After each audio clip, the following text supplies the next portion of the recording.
You're listening to Bizarre Buffet, a podcast of all-you-can-eat weird. I'm your host, Mark Torriello. I'm Jen Wilson. And I'm Mark Bluestein. There'll be food and drink and ghosts, and perhaps even a few murders. You're all invited. When we first went in, one of the people said, "Who are you?" And Tex said, "I'm the devil, and I'm here to do the devil's business." Hey, it's me, Catherine Knight. Are you still hungry? Oh my God, Catherine, I love it. I loved all that meat. Did you eat? Oh my God, I need some Catherine Knight meat. I love that so much. That was really fucked up. She's horny. We had a lot of cannibal We did. themed episodes lately. And Yeah. I'm a little scared for Mark's episode Oh, because, yeah. as we all know, that when Mark Bluestein leads an episode, it's usually something really disturbing. Yeah. Yes. It takes some time. It takes time. It takes editing. And when he told us that he had a story that he wanted to share, I was like, well, I feel like you need to go first. Oh, Like, I'm so honored. I always like that your stuff is more schlocky. yeah. And I Thank mean you. that in a good way. Thank know, you. you're like the John Waters. Yes, It's thank great. you. It's For great sure. because kind of how it works is like yours always gets thrown in at like a time where we need it. Oh, that's so special. Thank you. Yeah. Thank you. That means a lot. And I think this story, I have looked and scoured the internet, and I can tell you, it's a good one. But anyway, let's start with a question. Oh. Ooh. All right. So, how do you guys feel about the topic of stalking? Like, is it something, like, when you think about it, you like, how does it make you feel? I mean, I always use the term Facebook stalk. I feel like I shouldn't though, because it's not like I'm actually stalking somebody. It's like when I want to find something out, I go and like look for information. Yeah. But, like, how do you think you would feel if you were If being I was stalked? being stalked, I would be really like freaked out by it. I wouldn't want to leave the house. Yeah. How about you? I think I'd be really like anxious. I mean, who wants to be stalked? No one wants you to be know? stalked. So I would be uncomfortable, but sometimes I think if you're stalking someone, it could be necessary. Maybe you're just trying to get to the bottom of something. It could be. Yeah. But if somebody was like obsessed with me and infatuated with me and like followed my every move, that would be really disturbing. Yeah. Oh, yeah. No one stalk us, please. Yeah. Please don't. Don't do it. I mean, it's just... Have either of you ever been stalked? I haven't. Have I? I feel like I would have been because I'm Well- so iconic. Well, yes, absolutely. Of course. Yes, this is, of course. There was one person who we will not name, a peculiar character. I think Jen knows this story, who would I know who. show up at Mark's job, essentially, where he works. Yeah. Do you want to continue? Or? Yeah, actually, I guess I was stalked. This person showed up at my job, told my employees that I was friends with him and that I promised him a job, which I did not. Oh my I wasn't even God. friends with him. And, Yeah, that right there is enough. Yeah. you know, he has done a lot of like copying, like single white female type of copying. Okay. Not just with me, but with Mark. And also, I have seen him walking around my mall, and he's there all the time, and he will definitely stare Yeah. at me. And he did follow me once. That's Yeah. really fucked up. Yeah. So Yeah. Maybe they're listening to this episode. Maybe. he could be. He'll probably know that it's him Yeah. if he does hear it. but- Probably. Hey, girl. Well, this story tonight does involve a stalking element. It might. Is it like Daniel LaPlante? It's not quite like Daniel. You're just gonna have to hear. Okay, let's yeah. get into it. I'm like really, I've been really excited since you told me that you had a I'm story. so glad. So tonight I'm bringing us to Vancouver, British Columbia. Okay. Okay. It's a warm day in June of 1989. Oh, the year I was born. Oh my God, we love it. But Yes. before I was born, but I was born in that year. Now, there's a team of men doing road work, and one of them wanders away to an abandoned house nearby to go pee, essentially. Which one would do if they're doing road work? Absolutely. You know, you gotta go Exactly, somewhere. As this road worker approaches, he's overcome with a really terrible smell. Oh, Ooh, So- that's never good. That's never I good know. when you walk into a place with a very, very Terrible. distinct odor. Exactly. Dead body. Oh, wow. Yeah, dead body. Yeah. Yeah, I mean... And feces. Yeah, NPCs, NPP, his PP. So essentially he chalks it up to like litter and garbage being all around the home because it was abandoned. It was like a squatter type place. Yeah, like a hoarder's situation. Yeah. Okay. And it was just a really hot day. As the road worker makes his way into the backyard of the home, you know, the grass is overgrown, it's messy, what you'd expect to see. But then something catches his eye. It wasn't rotting garbage in the summer heat, as he initially suspected, at all. This discovery is exactly what you're thinking it is. It is a body. A male or female? It's a female. Womp womp. Lying on their side, just a few feet away from where he was the body of a woman. Her name was Cindy James. Now, Okay. she was hogtied with her hands and feet behind her back and a black nylon stocking tied tightly around her neck. So tight that it begun digging into her neck, like becoming fusing with her, essentially. Her face was noticeably black from decomposition. So how long was she out there? Like 2 weeks. Oh, that's a Yeah. very, very long time. Yes, and it's noted that it was such a stark contrast with her golden blonde hair. I feel like at that point, though, it would be very difficult to identify the body if it's like 2 weeks of just sitting there and decaying. Oh, yeah, but the police had a good idea as to who this person was already. Oh. Very bizarre, right? You're like, somebody calls, I found a dead body, and they're like, oh, I bet it's this person. Right. As they suspected, it was the body of the person they thought it was. Of Cindy James. Cindy James. She was a middle-aged woman, a nurse by trade. She had disappeared about 2 weeks prior to the discovery of her body, like we said before, too. Her car had been found abandoned in a parking lot with her groceries as well as a gift that had been wrapped for a friend of hers' child. There was a drop of blood on her driver's side door, and it appeared as though her purse had been emptied out and all of its contents were like pushed under the car. This clearly sounds like a story that's involving foul play. Listening to this, you would be like, yeah, it sounds like just a murder. Somebody was murdered. But the police felt as though murder was up for debate. Why? Well, we'll get She into was it. hogtied I know. Well, with a this, pantyhose. yes, and keep that in mind. Okay. Okay. Now remember, the police already were like, we They have know an this inkling, person. yes. They were like, she committed suicide. But how would one commit suicide with their hands tied behind their back? Yeah. Oh, this is only the beginning of a truly fucked up shitstorm. Okay. Yeah. Continue. Yeah. I'm very intrigued. I It know. sounds like there's foul play already. Like layers of foul play. Cindy's autopsy revealed that her blood contained high amounts of a morphine-based drug. It was essentially theorized that she had died of an overdose. Okay. And she probably did. It's been established that that was technically her cause of death, was a morphine overdose.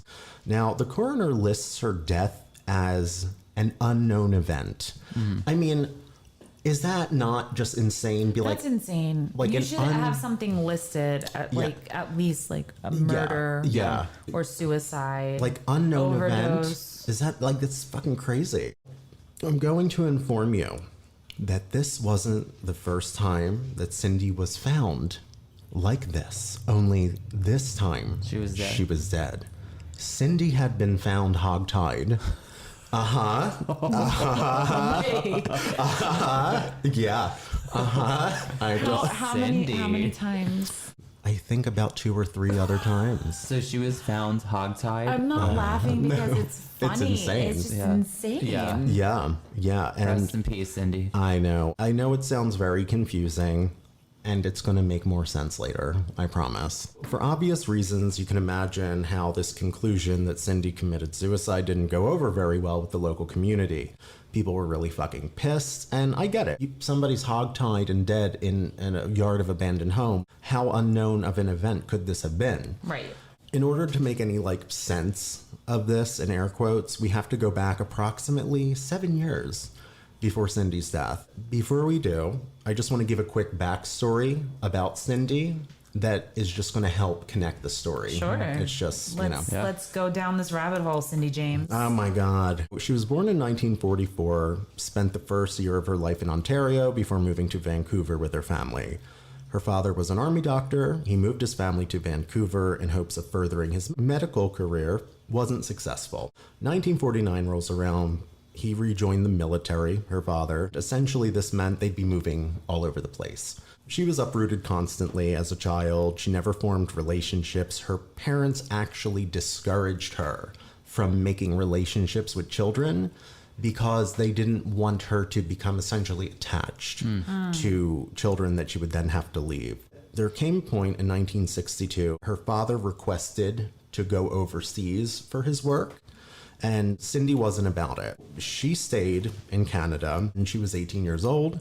That's when she joined a nursing program in Vancouver General Hospital. She lived on the on-site dormitory. So she was like, fuck this, I'm not leaving. I want to stay here. I'm 18. Let me do my fucking thing.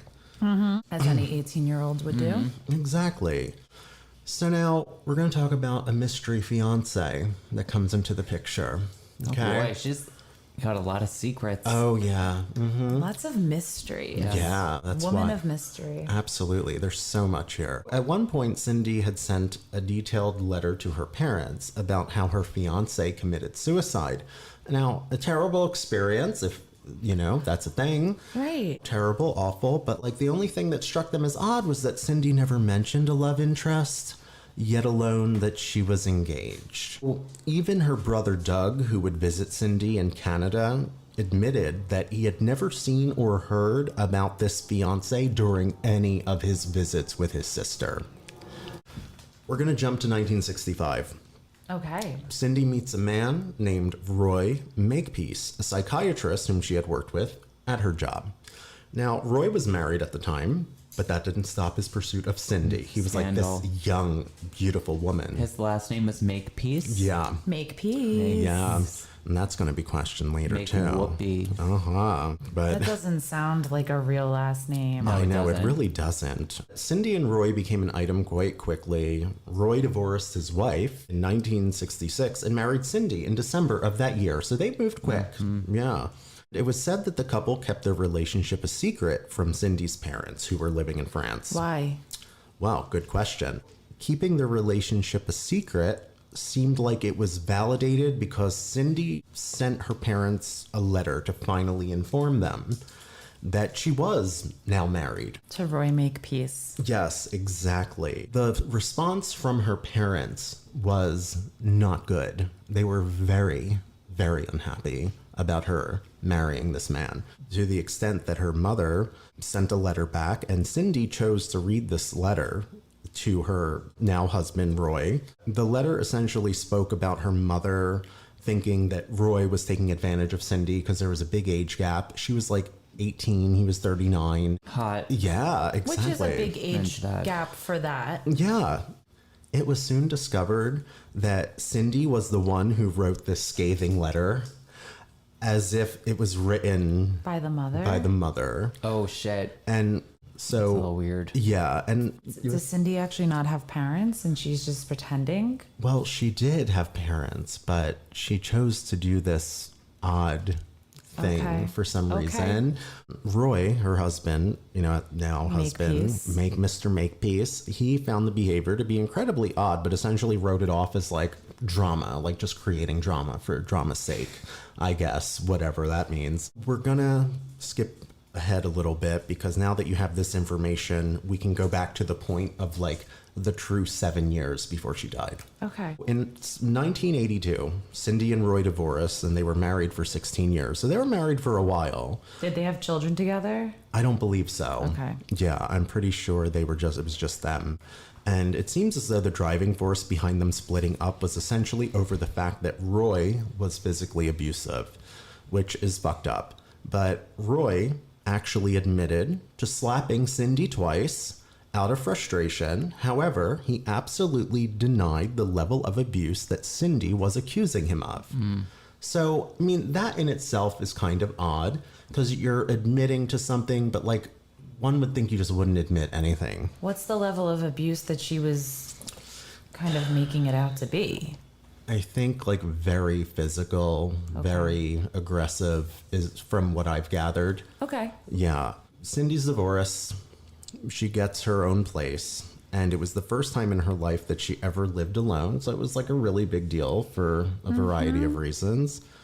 However, instead of this being a time of celebration, it's at this point in time where terror and mystery would begin to unfold. Oh, we love terror and mystery. Yeah. Yes. So the events that you're about to hear are over the course of the rest of Cindy's life. So like the 7 years Exactly. after the divorce. So from the divorce to her death. Yes, exactly. I believe the events were pretty much 4 months after the divorce. So like So very this started. like 4 months after. So like 4 months after into that 7 years. So it's probably like 6.5 years. Okay, Or cool. like 6 and 6. Not cool, but you Yeah, know what yes, I mean. of Okay, course. I understand. Cindy James has a stalker now. Does she, or does she have an air quote stalker? Well, I was thinking the same thing. Especially like if she wrote that fake letter Yes. pretending to be her parents. Yeah. Does she really have a stalker, or is it a stalker? well, She's stalking herself. that's part of the mystery. And Continue. there's yeah. At this point in time, she had been living by herself for only a few short months, and then things got really fucking weird. Cindy started receiving telephone calls. So I think along the lines of that movie, When a Stranger Calls. Have you checked the children? Thank you. Yes. And yes, exactly. The first threatening phone call to Cindy came in October of 1982. A raspy voice on the other end of the line was making horrendous sexual threats to her. Just to add to the level of creep factor, this mystery stalker seemed to know Cindy's name. He kept repeating it and taunting her, being like, you know, I know what you're doing, Cindy, and like stuff like that. At one point, her ex-husband received a call. Do you want to hear the audio? Yes.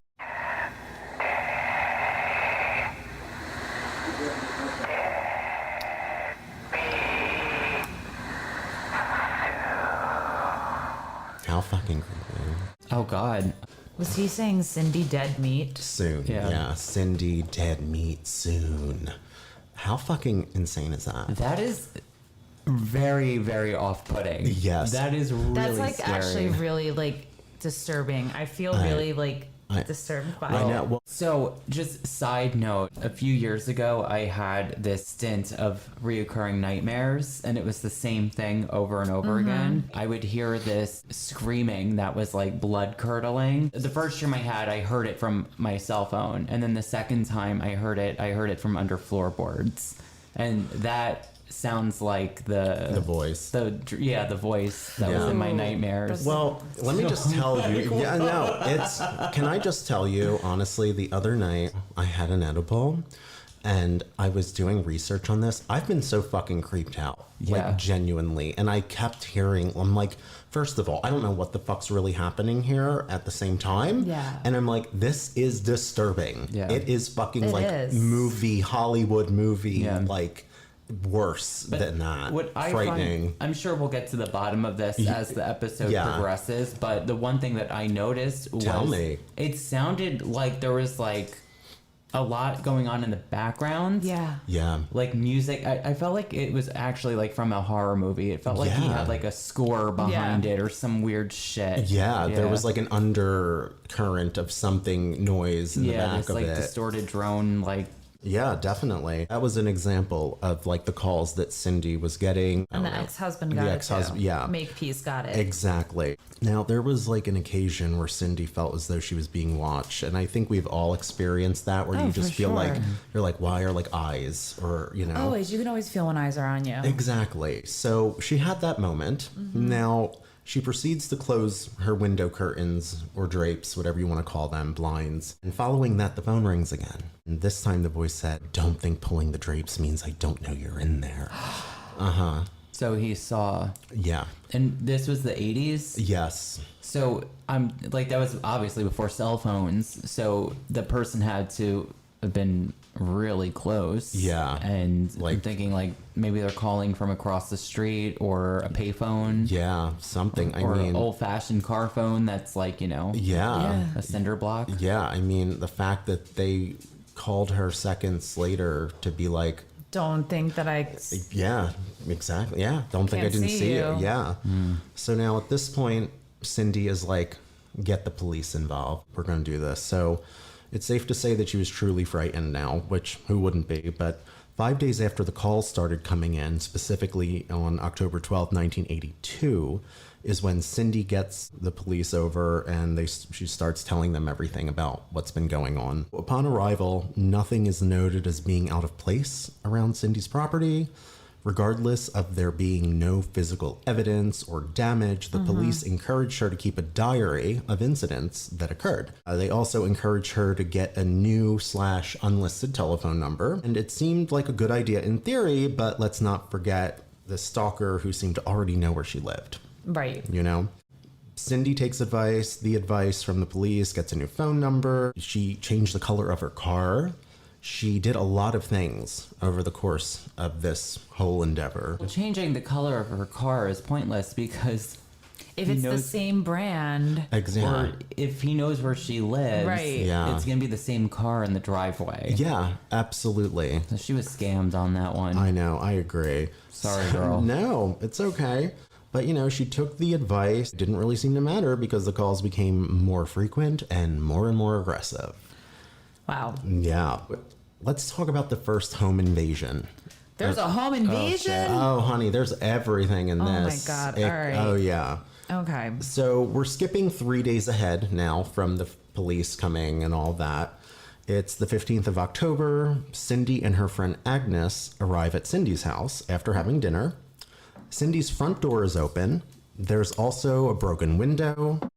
They eventually make their way to Cindy's bedroom. Her pillows had been violently slashed, and a key to her house was sitting next to her bed. Oh my God. Yeah, so I feel like it was like a signal of some kind. Don't close your eyes, bitch. Yeah, exactly. Like, I have a key to your house, and I probably have more. This is when, and there are photos. If you guys want to pull it up, we can take a moment.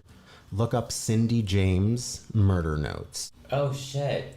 Yeah. Like a collage? Yeah, like serial with a- killer. Like choking, and it looks like magazine clippings where like they like clip individual letters. So like one says soon Cindy, you're dead, Merry Christmas, knife pain, pray for dead, mangle. What the fuck? How fucked up is this? It's really There fucked up. is a archive online where you guys can see this. We'll post it on the Instagram Holy shit. and stuff like that, and we'll include it in the YouTube video. A few days after this event had happened, Cindy began to find the violent letters, the notes that were coming in. We're going to talk about Cindy James and this one cop whose name is Pat McBride. Pat had been on the police force for 8 years at this point in time. So Pat took it upon himself to regularly check up on Cindy. Okay, Pat seemed to be concerned for her safety, which I think a normal person would. Yeah. You'd be doing your job if you did. Exactly. I mean, he was so concerned that he asked her if she wanted him to move in to her home, into her spare bedroom. That's a little bizarre. That is a little bizarre. Like a police officer saying, "Hey, can I move into your be your house?" personal Very security. intimate. Oh, yes, absolutely. Hot. Oh, yeah, Does absolutely. it get steamy between the two of them? Oh, it I hope does. so. It actually does, yes. He moves in despite having this now extra security in her home, being Pat, the officer. Cindy's telephone wires had been cut early in November. So this was October? Now we're in November, and he was there. I think he's the stalker. Do you? I'm just going to throw it out there. I All could be right. dead wrong. Hey, but you know what? Speculate. I still think that Cindy is part of this. Okay. I think you both have interesting points. Yeah. Okay, so now the wires to the telephone lines outside had been cut. This had been discovered. Pat, the officer, found a pair of wire cutters sitting on top of his toolbox. He said that he didn't remember using them for anything in recent times. So that was odd. Let's talk about Cindy's ex-husband again. Roy Makepeace? Roy fucking Makepeace. That bitch reemerges, okay? Hey, Roy. So, Are you still alive? I don't know, but if you are, hey. exactly. Hey, He's girl. probably dead though if he's like so much older than her. I know. He was like 39 in like the 60s, right? So like, Yeah. I don't know, maybe. Who knows? But a month after the discovery of the cut telephone wires, the police come across Cindy's ex, Mr. Makepeace. Okay. Now, this guy, for whatever reason, he's parked behind her house And he told the police that he was there to protect Cindy, but he admitted that Cindy was not aware that he was there hanging out, protecting her. So they found this a little odd. That is a little odd. Right? I don't know. I feel like you would just let somebody know, like, hey, you're my ex-wife, but, like, I'm concerned for you. I'm going Right. to surveil your house a little bit instead of just being a fucking another creep and hanging out Yeah, for sure. without telling somebody. Regardless of what's happening at this point, Roy had asked Cindy to move back in with him. Cindy wasn't having it. Not here for it. She felt as though she couldn't trust him and refused the offer. So even with all of this stuff going on, she chose to stay and live by herself, essentially. She had other plans. She was going to move. She was going to move, which I feel like, I mean, in this situation, moving might help. I don't know. But I don't know. You have your ex-husband that's like hiding behind your house, and then like a cop, Yeah. air quotes, With you. Yeah. Uh-huh. living in your house. Right. Yeah. A lot of weird, just weird- disjointed. And she's a little weird too. She is. Let's talk about that. I mean, she yeah, made she- a fake note. Yes. She already... Pretending she was her parents. Yes, exactly. To her new husband, which is like, what's the point of that? Right. You know? And she was what, 19, 20 at I the think time? so, like 18, 19. Yeah, she was the baby. Yeah, and he was 39. We're going to talk about the first physical attack on Cindy. She's getting ready to move. A few days before she was about to move, Cindy's friend Agnes found Cindy collapse at the bottom of her basement steps. Cindy was bleeding profusely. She had been cut 14 times. Was she tied behind? Yeah, She was so hogtied. exactly. Remember we said Hogtied? earlier? Was a nylon stocking over her head? Yes, it was. Shit. Wait, she was stabbed, cut 14 times? Yeah. Do you know what kind of cuts they were or I said where it they were were? lacerations. Like and- little slashes. Yeah. Okay. Yeah. I think like maybe on her torso. I'm not 100% sure, but this was the first instance of a physical attack, and the police asked questions about the attacker. Like, did you see anybody, Cindy? Like, what did they look like? She claimed that she didn't see their face. So it was said that there was a sense that Cindy was withholding information for whatever reason. Wait, just a quick question. Yeah. Does hogtied mean when it's behind your back? Yep. And your wrists and your feet? Like a are- little piggy. Like big leg. Yeah. That's Okay. a sex thing too. So she was hogtied. Yeah, and arms behind and legs like angle to together. angle. Okay, and then behind she you. had a bunch of like, A black stocking around her neck. and it was the basement steps. Yeah. I know. I feel like there's something a little Off. sexual Something about weird it. about this Patrick McBride. I think there's something weird about everybody in this story. There is. There's a little something. Even Agnes is not. Jen, oh my God, Jen's cracking the you didn't crack the case, but I think Agnes? Agnes is weird too, and we'll explain. Agnes is the best Agnes friend. Yes. is the friend. Well, I was Yes. saying, how did someone find her in the basement? Agnes found her. But Yeah. how? Like, who just walks into someone's house and goes into their basement? Very good question. Well, maybe like if you're a good friend or a best friend, you might have a spare key. Yes, and also though, at this point, Agnes had been clued in to like these instances occurring. Okay, so she was probably doing like a wellness check. Yeah. Okay. Yeah, it could be something like that. But I also have thought about this, and like I said, it'll make more sense later, I think. But was Agnes the one that found the pillows shredded? Yes, Yes. Agnes was the one With that she her. went out Okay, to dinner I thought that was with. a little weird. yeah, Okay, yeah. So now this is the second time Agnes emerges during a very vivid event, That is ironic. right? The police essentially felt like Cindy was withholding some information for whatever reason, right? So now this theory that Cindy was holding back information was later confirmed by Cindy's brother, Doug. Doug said that Cindy told him that her attacker told her not to look at him or else he would go after her family. So essentially, deal with this, I will kill your family. Holy Yeah. shit. Yeah. We're going to go to the next year following the first attack. Over the next year following the attack, police ramped up the investigation. They would essentially set up surveillance operations day and night, on the occasion, weeks at a time even. It's worth mentioning that nothing happened while the police actively observed her house. However, as soon as the active surveillance came to an end, the threatening phone calls and notes picked right back up where they left off. So, Very ironic, yeah. especially when you're involved with a police officer. Yes. I could agree with that statement. Now, Romantically involved, to put it yes, that way. absolutely. And now it's 1983 and Cindy's moving again.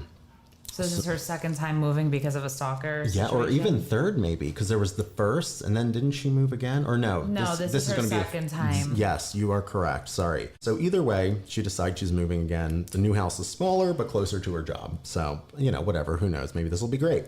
Cindy decides to take a vacation to get away from the constant harassment, and things seem to feel like everything had calmed down, essentially. She was optimistic and all of that good stuff. So she had a good reason to feel that way. Shit had stopped for a little bit. Well, yeah, and also you want to just get away to turn your mind off Yeah. and decompress and Yeah. get away from the bullshit in your life. Absolutely, for sure. But it wasn't long after the notes started up again once she got back. So, despite the months going by of her crazy stalker not communicating with her, she goes into work one day and she finds a note. It says, "Welcome back." That was in her workspace. And that was the signal that the stalker essentially was back. In the workplace back. or somewhere. Yeah, or Or had access infiltrating. to her workspace. Did Agnes work with her? That is a good question. I am not sure. What kind of Okay. work did she do? But She Roy was a nurse. Makepeace at one point worked with her. Yes, he did, and he was Okay. a psychiatrist. He was a psychiatrist. Yeah. So those are important things to remember. Okay. Yeah. Cindy and Agnes became friends during, I think, one of her moves, essentially. I do know that. Now we have the note. It's October of 1983. A few months after some peace and quiet, October of the same year, Cindy finds a strangled cat on her front lawn. Oh, Is it strangled the same way that she was strangled? I believe so. Ooh, that's Yeah. fucked up. And the note next to the cat read, "You're next." I've read another variation that there were 3 dead cats hanging from a tree with the note that said, "You're next." I'm not sure if these are 2 separate instances or, but I've heard 2 that's versions. crazy town. Yeah, I've heard 2 versions of So it. the more this story unfolds, I feel like every person now has a part in this. I think there's some sort of group conspiracy. Oh, yeah. Yeah, I think Sure. I think there's people against her. yeah. It seems a little too crazy, and everybody has this kind of reason. Yeah. And I'll share some theories at the end of this, Yeah, and we can Yeah, discuss. let's have this unfold Yeah. some more. Yeah. So at this point, a man comes into the picture. Another man. Another man. Okay. All right, and I'll tell you about him. Cindy's truly fearing for her life at this point, and she was introduced to a guy named Ozzy Caban, or Caban, depending, I don't know. Ozzy was a security contractor, so he had his own security company, I believe, essentially, or it was just him, Okay. but that's what he did. He was very successful. He protected royalty, celebrities, he was legit. He was I guess, reputable. But despite Ozzy's impeccable reputation, it seemed that he couldn't even protect Cindy. Ozzy had given Cindy a 2-way radio because, as we spoke about earlier, the phone lines being cut were a reoccurring theme. Okay. He heard some commotion on her end from the 2-way radio that he gave her. So he decided to go to her house because he was like, something sounds like there's could be a struggle. It doesn't sound right. This is when the second physical attack is. Is she found the same way again? Yes. So upon kicking the door down, Ozzy finds Cindy unconscious. Holy shit. And at this point in time, like we said, it's the second instance of her being found unconscious. This one, though, it was a little bit different. Get ready. I want to know. Not only was Cindy found unconscious, but she had a black stocking tied tightly around her neck, like the other Hog-tied times. again? Exactly. To add another eerie element, there was a note left, but the note was pinned to her hand with a knife. So it was stabbed into her hand. Oh, that's aggressive. Yeah, with a knife. And what did it say? It said, "Now you must die." Well, she didn't die. No, Right, not yet. And this was Yeah. still 1983. I believe so. Okay. Yeah. And she was hogtied? She had the stocking. I'm not 100% sure. I Okay. think she was hogtied every time. Okay. I'm pretty sure. Like any person experiencing such terrible shit, Cindy becomes suicidal, unfortunately. That's really sad. It is. That really will fuck with somebody. Of course, of course. So she's having a really hard time. She's threatening suicide. So I believe her family or friends helped get her checked into a hospital. So after a couple of days, the doctors felt confident that she was no longer a risk to herself and they released her into the cares of her friends and family. The harassment didn't stop though.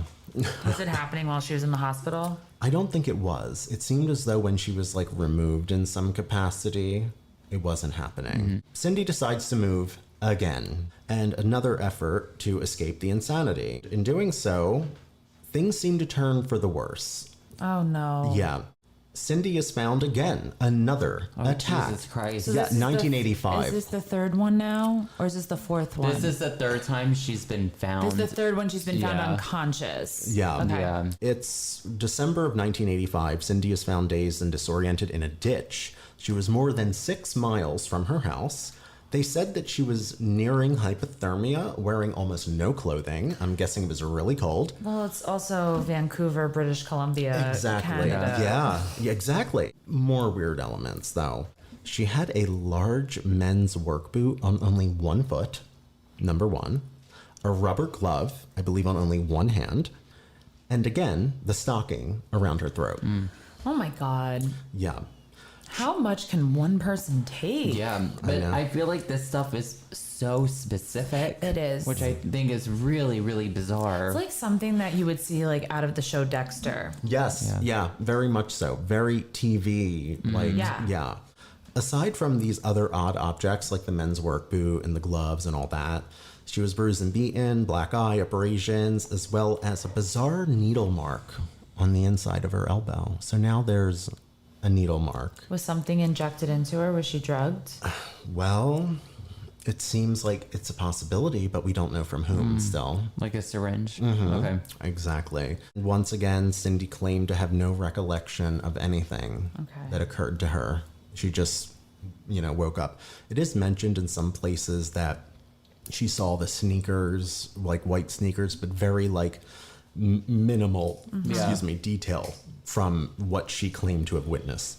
As we said, Cindy moved again, right? So the Vancouver police informed the Richmond police about what was going on with Miss Cindy James. Okay. All right? Some more insane details from that. As we know, she recently moved. She's in Richmond now. She was in Vancouver. But essentially, the Richmond police, they had other thoughts in mind. They were not very receptive to this history that was being provided from the Vancouver Police Department. Now, at this time, is she still living with the cop? No, he only lived with her for about a month, I Okay. believe.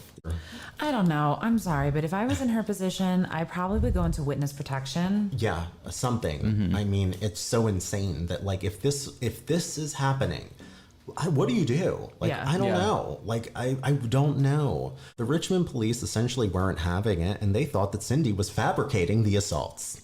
It's flat out. They thought that she was fabricating some of it. They grew tired quickly due to being called out to her home on many occasions, but not being able to find evidence of a third party, aka the alleged stalker. Shit. Yeah. But this is kind of contradictory because there are things that say that, like, in Vancouver, police kind of stopped giving a shit quickly, too. So it almost feels like the Vancouver police could have been like, this broad's crazy. Don't waste your time. Yeah. So I can't say officially. I wasn't there. Friends start staying with Cindy, and you would Rightfully so. Absolutely. And one night in April, in the late evening, Cindy wakes up her friend Tom, and Tom is actually the husband of Agnes, or the boyfriend. Okay. All right. So Cindy wakes up Tom because there was a noise, and Tom said that he heard it as well. So they make their way down to the basement, and there's a fire in the basement. Oh, Was Agnes there? yes. Agnes also She there? was. Good old Aggie. She was there. Mm-hmm. They attempt to call the fire department, but guess what? Phone lines were cut again. So this is the third shit. time that something has happened to her where Agnes was somehow involved. Yep, absolutely. Okay. There had been a panic button installed in Cindy's house by the security Was guy, that cut Ozzy. too? Yeah, Oh, it boy. was. That was I'm disconnected. telling as you, well. it's somebody that's closely connected to her. That's why, like, I'm still thinking it's Agnes. Yeah. Yeah. I'm so glad that you brought that up because that was something that I was like, Agnes is a little iffy for me. Yeah. It's worth mentioning some of the witnesses that night of the fire said that Cindy looked very calm before the police got there. And then once they arrived, she started screaming and crying. So it was like she turned it on, is essentially what's implied. I was about to say maybe she's just used to this bullshit. I She's mean, like, oh, yeah, and she was here like, we oh, go thank God again. the police are here or something. Yeah. At least I wasn't hogtied this time. Yeah, I mean, really, could be. But God, this Cindy. is, so now, though, this is an instance, though, of something happening with people around. And keep in mind, nothing would happen when the police were there before in the past. So, like, if this is true, whoever it is, whatever it is getting a little more bold. That's what it seems like. Her friends, Tom and Agnes, wholeheartedly disagreed. They said that, Cindy was fine. Like, we don't think that she's putting this on because of the implication of, like, the show, if you will. At this point in time, the police were kind of done with Cindy. They were fucking over it. They essentially thought that she was playing games with them. Yeah, so it had not been taken seriously for a while. Yeah. But there was a fire. There was. So, I mean, if there's a fire, that doesn't mean that she's not lying. I mean, she could be lying, but I feel Right. like that's a little more serious, too. Yeah, and it was mentioned that for some reason, I guess in the investigation, because there was an investigation of the fire, whoever that investigator was concluded that Cindy was most likely the one who started the fire. I don't know how you prove that in a Yeah. house of 3 people that Cindy started it. I don't know if it's the type of thing where they're like, it's her, she's Yeah. crazy, air quotes, whatever. It just seems like they were so fed up with it that they were just saying this girl, like, is fabricating this Yes. so much. Yeah. That's, How can somebody actually, like, go through this? Yeah. I think that's very on point. I think that's probably exactly what it was. Early the next month, Cindy was hospitalized with extreme depression, and she was transferred to another facility where she would then be psychoanalyzed. I don't know which hospital. I'd be curious to know if it was the one where her ex-husband worked. I don't know for sure, but so let me get into it though. Mr. Makepeace? Yes, Mr. Okay. Makepeace, Yeah, exactly. Roy Makepeace. Cindy's there at the hospital being psychoanalyzed. Cindy was diagnosed with hysteria, paranoia, schizophrenia, psychopathy, and hypochondriac. Yeah, Yeah. I guess that's what that is. I think I'm one. I mean, I think a lot of people are, that's a common, so like whatever, but she was released from the hospital after about 10 weeks. October 26th, the panic button is activated again in Cindy's house. Oh, so they fixed it after Yeah. it was cut after Yeah. the fire? Yeah. Oh, okay. Cindy used that panic button. So upon arrival, Cindy was found hogtied again, naked from the waist down. So and is this like the 4th hog This tie? is Fourth the or- 4th Or one. 3rd? I'm like, this has been... it's hard to keep track. This is the 3rd or 4th. It's so excessive already. Oh my god. Yeah. This time, she is hogtied, like the other times, naked from the waist down, and again choked with a stocking around her neck. But she was halfway inside of her car, like Okay. positioned inside of her car. So her probably from the waist down was like outside the car, Yeah, and I the think waist so. in was in the car. Probably something like that. And Oh my once, God. yeah, and once again, Cindy told the police she had no clue how she got there, what happened to her. Was there any other, like, needle marks found, like the last time? So it didn't, in what I've seen, it didn't mention if it was or not, Okay. but the needle mark does come up again. What about any notes? Because, I don't think there was a note in this particular instance. well, it's weird because not like I want her to die or anything, but no. the last time it happened, they left a note and they were like, "Next time you die." Yeah. Well, it Yeah. happened and Yeah. she ain't dead. Exactly. So Cindy had said to a friend of hers that she didn't believe the person wanted to kill her, but they wanted to frighten her to death. Kind of an eerie statement, That's really eerie. right? So the not expert. Ooh, a not we're- expert comes in? Oh yeah, we're going to talk about Hog Diane. It seems as though at this point, for whatever reason, Cindy is being looked at more closely. We already know that the Richmond police are not here for it, so a not expert who was called in claimed that she could not have restrained herself in such a way. It kind of sounds like the magic glove theory. What's that? Isn't that O.J. Simpson, the magic Oh, glove? like it doesn't fit or something Yeah. or whatever. Yeah. The police dismissed this. They were like, we don't really fucking care if she did it or not. They were over it. Cindy's alarm was activated several times over the next few months, but there was less and less confidence in Cindy's claims as factual. Okay. So now the apparent harassment continues. So over the next 3.5 years, before her tragic conclusion, these events kept going on and on and Holy on. shit. Yeah, we're at May 25th, 1989. So like less than a month before she died. Yeah, Cindy's friend Agnes. Agnes. Yes. I'm putting all my money on Agnes. I think Agnes is doing it. Yeah, well, this one's even more like Agnes gets to her house and they used to have a scheduled night to play bridge, which I think is very interesting. I mean, it's not that friends don't do things, Well, but we used to do Jackbox night during COVID. Once that is, that is So- true. But, you know. did it once a week, every Friday night. Remember? Yeah, we did. That is true. When Agnes arrived to Cindy's house, there was no answer at the door. So naturally, Agnes went into a panic and a search party ensued because Cindy was not there. This resulted in the discovery of her car that we spoke about earlier in the supermarket with the gift and, Right. all of that. We're going back to the beginning essentially now because now we're getting to the death portion. So they find her car, groceries, wrapped gift, and a bank receipt from 7:58 the same evening. She had deposited her paycheck. We're going to talk about the suspect. Cindy isn't found yet. Just her car. It's no surprise that Roy Makepeace would be a suspect. Roy had an airtight alibi, though. What was it? I don't know what the alibi was, honestly, but apparently they claim that he had a really good one. At this point, investigators were puzzled as to who it could be if it wasn't the ex-husband. It's Agnes. It's Yeah. fucking Agnes. Yeah, well, but the other thing too, and this is gonna get more controversial, but they were saying regardless of what happened, they kind of just didn't look for a killer. And they kind of gave up on this whole thing because they had made up their minds about Cindy, essentially. So, there are these other people that were like, what the fuck? What about Agnes? What about the cop? What about, Yeah. And they were just like, nah, she's The nah. security guy. Yeah, exactly. There is audio, if you want to hear it, that is a call that Cindy herself made to her ex-husband, Roy, accusing him. Should we play it? Yeah. Yeah. Are you denying it? My God, I am certainly denying it. I always have denied it. I have absolutely nothing whatever to do with it. That was Cindy basically confronting him on the phone, being like, Did are you you do doing it? this to me?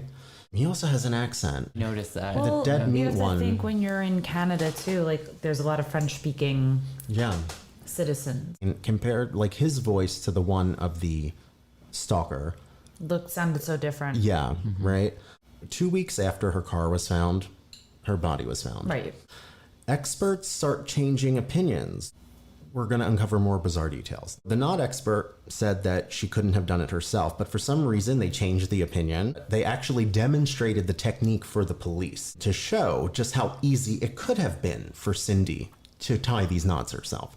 So for whatever reason, no fucking clue why, they were like, just kidding. She could have done this.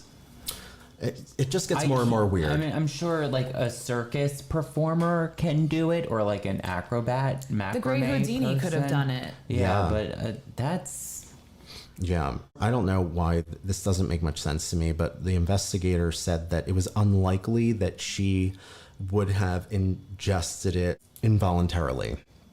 Right.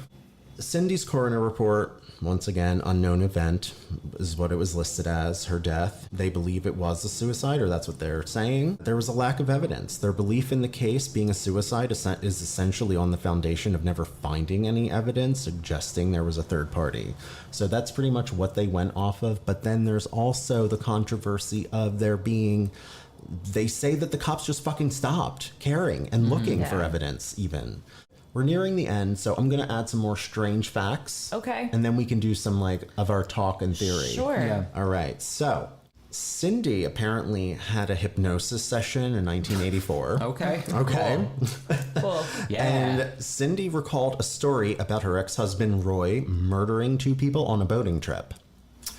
Now, however, these statements... Was this before or after she was diagnosed with schizophrenia? That's a good question. And it's also worth noting, since we're doing more of these strange facts, that during one of her hospital stays, 2 different psychiatrists determined that Cindy was staging events during psychotic breaks. So, 2 doctors' opinions, but once again, we don't know. Was this the hospital where Roy worked? Was this the hospital? Like, Yeah. you know? And maybe they were egged on too. I mean, maybe Yeah. her case was not taken seriously. And they were like, please Yeah. don't fucking do this Right. because we fucked Yeah. up majorly. Who knows? There was another guy the night of the fire that was like, that house is on fire. And then like the cops went to approach him and he ran away from them for some strange reason. I don't really think that's, I don't That know. just sounds very irrelevant. Yeah, exactly. I think so too. Also, another strange fact is that after one of her stays at the hospital, Cindy went into therapy. She was okay for about a year. There were no instances of anything happening. Oh, boy. For a year. So no notes. Nothing. Phone calls. Yeah. So maybe it was Cindy. Hogtied. Yeah. Oh boy. Oh Yeah. boy. Pat McBride, the cop, right? He's somebody that we're all a little questioning. That's the one that moved in with her for That about was a month. Yeah, Yep. that was the cop. Exactly. So Pat, who lived with her, they were in a romantic relationship as it had been, you know, determined. And he allegedly proposed to Cindy at some point in time. She refused him. They maintained a great friendship despite this, or so it is claimed. Although the main theory as to why he might be the killer is because everything stopped when he was there. He knew the times that people would be coming and going. Like, you know, it seemed like he would be a solid person. Yeah. This is from Reddit. I'm going to preface it with that. But there was a thread where somebody claimed to be related to the cop, Pat McBride, who, according to this post, has since died. And the person said that, I think it was her uncle. Let's say her uncle. And she was like, he had issues with similar things in the past, like stalking things. I don't know the validity of this. You know, people online. It's Reddit. Exactly. Yeah, but you never know. I wouldn't put a ton of weight into it, but Yeah. like, all right. It exists. It exists. It exists. It does. So we got to put it out there. Some more theories. You ready? Yeah. This is good. There was an analysis done on the voice recordings. Okay. It's been claimed that the voice in all of the recorded phone calls was female. How? I don't know. I'm not a voice analyst. Oh, I thought there was like a. Yeah, but I guess maybe tonal range or something. But I think that's an interesting one. I have a note here. Jen clued in early on. I said, I have a feeling Agnes could be involved. That's what I have written down. Yeah. But for now sure. I'm like kind of changing my tune a little bit, Yeah. thinking that like it could have been Cindy this whole time. I think if it wasn't Agnes, I was think Cindy. no. I still think the cop that lived with her Yeah. for that short time. Yeah. Because it was his way of getting in. Yeah. and getting closer, getting all the information he would need. Right. Maybe he had a lot of police officer friends and he was poisoning the well and Yeah. saying she's fucking crazy. Don't Could take be. it seriously. Yeah. Yes. I think a lot of times police and doctors, there is some sort of partnership that they Oh, have for sometimes. sure. Yeah. I'm not putting all of my money on him, but I think he is a suspect. Person of interest. Yeah, I he's the just first think one I it's- would check. I Yeah. think it's ironic that Agnes was there for like 3 Yeah. major moments in Yeah. this That is a little entire- fucking weird. This entire Yeah. thing. Yeah. Yeah. And Agnes is in the Unsolved Mysteries episode, if you guys care to check it out. This is speculation that Cindy had Munchausen's. Munchausen's is essentially people who make themselves sick for attention. Gypsy Rose Blanchard. There you go. They say that, you know, because Cindy ultimately did die of a morphine overdose, Cindy was a nurse. She would have had access to medications and stuff like that. I forgot about that. Yeah. She was a nurse.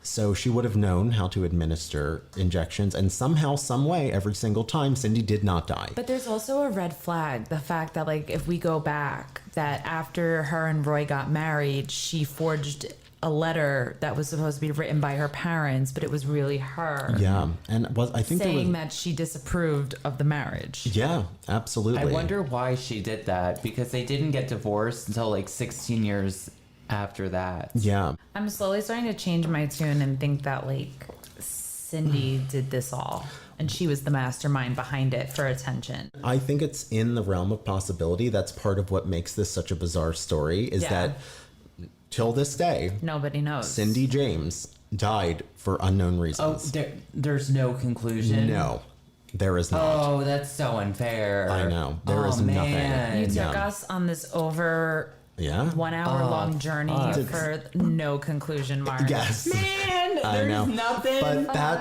But you know what? There's no conclusion. No. Oh, Cindy man. James, as far as public record is concerned, is an unknown reason for her death. Damn. Yeah. Oh man, so we have to try to come up. We have to try and come up with it. I know. I feel bad for Cindy, regardless of whether it was her or not. I feel bad for the woman. Yeah. You know? I do too. And there's... What did Agnes say on that Unsolved Mysteries episode? Did she look crazy? Like, you know, there was something off, but it could be the influence of all the research I've done. Yeah. I mean, so that could be my projection onto her. But Agnes and, other people who were there to support her believe that she was murdered 1,000,000%. Everyone seems to think that she was murdered. Remember the investigator, the security guy, Ozzy? Yeah. Mm-hmm. He, at one point, stopped believing her, Cindy. And he was like, I was pretty much, like, checked out of this. But the two-way radio that he gave her, he was then convinced again that she was being attacked because he heard a commotion going on. And that was what got him back on her side, essentially. There was another theory that she might have had DID, which is essentially, they don't use the term anymore, but multiple personality disorder. Or essentially, like, one personality can become dominant, do different things. Being somebody who has known people with more severe mental illness, I'm not a doctor, so I'm not going to armchair you. But from my personal experience, people will go to great lengths to try to convince somebody that what they believe in their head is real. Absolutely. We all know people like that. Absolutely. We do.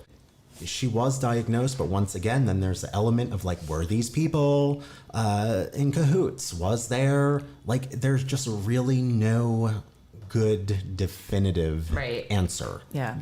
In my opinion. Man. Yeah, so... very perplexing. I'm really just... I'm sorry. I am so intrigued because of... This is truly a very bizarre... Thank you. Bizarre story. I was hoping to bring you all a very bizarre story. It's really fun. The hog... I'm stuck on the hog tie thing. The voice. I just don't understand. It's like... And how you can't remember a thing. Yeah, that's a little... But also... Could it be the morphine? It could be, but Cindy also expressed to a friend of hers, maybe let's say Agnes, that there was one instance, I believe, where her mouth was also duct taped, and Cindy believed or expressed that she might have suffered brain damage as a result of a lack of oxygen flow. Mm-hmm. But then there are instances, once again, and I think we did mention it in the story, where Cindy said she didn't know anything, but then she would let out, like, little nuggets, and she'd be like, well, I'm scared because the person said they were going to kill my family. Yeah. And then she would also, like, let out another thing, like, oh, well, like, I was going into my garage, and the next thing I knew, the stocking was around my neck, and all I saw was white sneakers, and that's it. So, like, she would, like, gradually let out little bits of information, but still nothing that could be, like sneakers are primarily white. Like most sneakers, Right. you know, like, I don't know. It's so hard. It's fucking crazy. Yeah. Was she being choked? Or it was just like the stocking around her neck? Well, they were, I guess the idea was to choke her. Yeah. Or like in this one instance, it was like maybe they put it around her neck to get a grip on her and then injected her. Roy Makepeace is still somebody who's a little suspect, the ex-husband, even though he allegedly has an alibi, a strong one. The cop one. There was something in there where they believe that Cindy might have been a lesbian or bisexual, and she was trying to hide this relationship, and they said the voice recording was female. Maybe her and Agnes, maybe Could her and have, stuff. I mean, this is possibly. just speculation. Yeah. Right. But, you know, we're giving you some food for thought. But anyway, I think Agnes and Cindy both knew more than they were leading on to. yeah, 1,000,000%.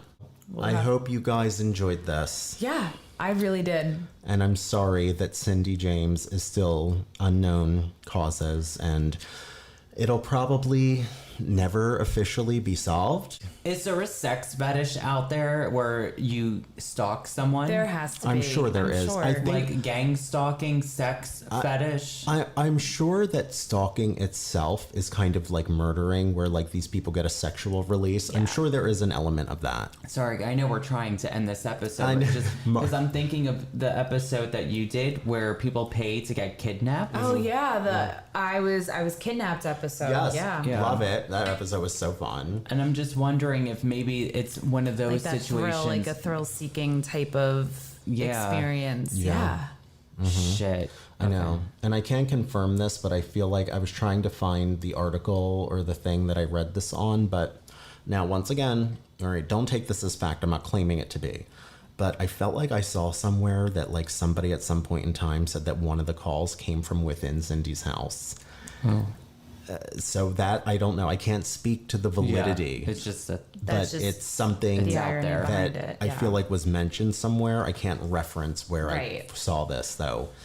So it could have been a combination of many, many things. I think that, I don't know, Cindy, like, it could have been like they knew they were wearing her down. They were making her crazy. Because who wouldn't? Yeah. If you're not quote unquote crazy, you might go fucking crazy Yeah. if Oh, this yeah. is happening to you. I'm sure anybody could have that potential. Yeah. So yeah, I mean, I hope that one day something might be resolved, but I don't think it will. But let us know what you think. What Yeah. happened to Cindy Yeah. James? Message Let us us on know. Instagram at Bizarre Buffet. Let us know your theories. I'm really interested Message to hear us more. at Facebook on Bizarre Buffet. Please do. Patreon.com. Message us there where you can get Yeah. horny shit from us. Yeah, Patreon is lit. It You're is. gonna get a handmade pin from me. Absolutely. BizarreBuffet.com. Our YouTube. Yeah, our you could YouTube please page. subscribe. Hello. Subscribe to us. We love you all. We do. And with that being said, I'm hogtied. And I'm Agnes. Oh, I love it. And I'm a pair of black pantyhose. Oh my Oh, god. that's so beautiful. Wow. Bye. Roy Makepeace.